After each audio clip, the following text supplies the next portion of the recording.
An empty room. To the dreamer, a room like this is a blank slate. This is Lansing, Michigan, the state capital, where the governor has just signed an executive order calling for the merger of two departments, Community Health and Human Services. And now this room has found its purpose. Integrate business and technology within Michigan's new Department of Health and Human Services. What happens in this room will set a course for the biggest department in state history. 14,000 employees, a $24 billion budget, and millions of citizens who depend on its services, sometimes for their very survival.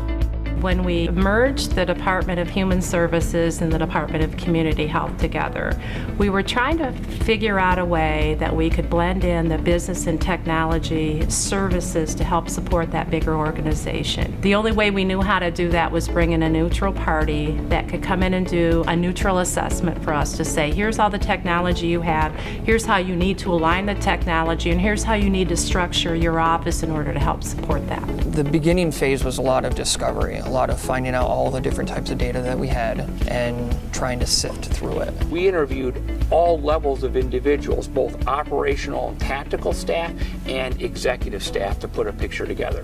The team needed a way to share its findings.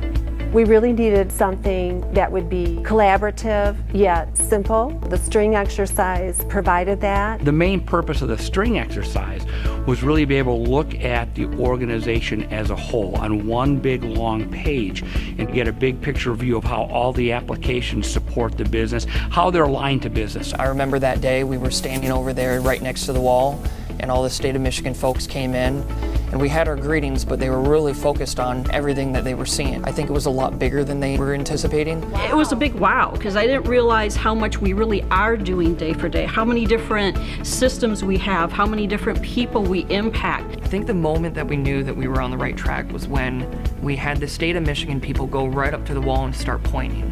Almost right away, they were calling each other over, take a look at this, what do you think about this, what do you think about that? This is going to be the challenge for you and I, is to look at all these enterprise ones and figure out. And see what goes where. We were able to look at the bare bones, which was the structure of the new organization, and the list of IT services. And we just started connecting the dots. The field people used bridges. The accounting people used bridges. So all of a sudden you start to see all the touch points in the bridges. A lot of people are used to looking at spreadsheets and data, but at the end of the day, you need to be able to step back, look at the big picture, look across the entire organization and say, aha, now I see the trends. I can see what areas are heavily involved in technology, which areas have very little technology supporting them at all. And it helps us set directions for where we're going next in the assessment.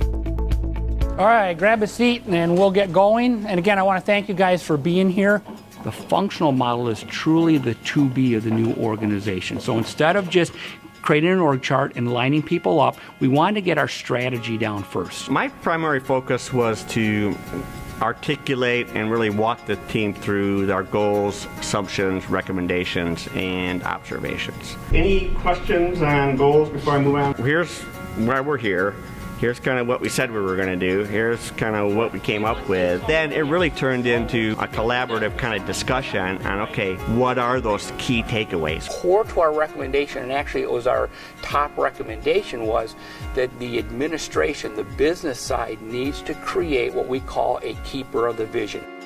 I think my aha moment was when the team pointed out the strategic alignment team that would be responsible for being the keeper of the vision for the department and making sure that whatever we implement or projects that we initiate out of the Business Integration Center are in alignment with that vision. Once we had the functional model really laid out, everyone agrees that, yep, these are the objectives, these are the goals, and then here's how we laid out the functions. Then we created what I'd call as our organizational chart or structural model. We brought our executive sponsors over to walk them through the structural model to say, all right, here's how now we see organizational alignment and true reporting structure and who owns what. The string exercise depicted the Department of Health and Human Services as is. The functional model described the organization to be. The organizational model defined how the department could operate day to day. And it all happened here, in this room. as blank walls evolved into real solutions for real people.